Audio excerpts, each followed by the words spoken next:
Hello student, আমি তোমাদের Soumya ma'am. আর আজকে আমরা যে বিষয়টাতে কথা বলবো সেটা হচ্ছে ভারতের পশ্চিমে থর মরুভূমি সৃষ্টি হওয়ার কারণটা কি। ভারতের থর মরুভূমি সৃষ্টি হওয়ার প্রধান কারণ হচ্ছে আরাবল্লী পর্বত এবং দক্ষিণ পশ্চিম মৌসুমী বায়ু।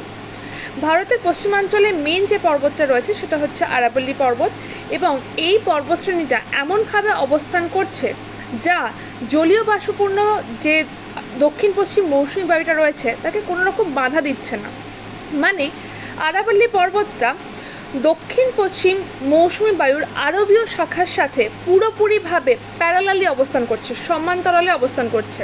মানে গুজরাটের কাথিয়াবাড় উপদ্বীপ থেকে যখন দক্ষিণ পশ্চিম মৌসুমী বায়ু ভারতবর্ষে প্রবেশ করছে, সে কোনো রকম বাধা পাচ্ছে না।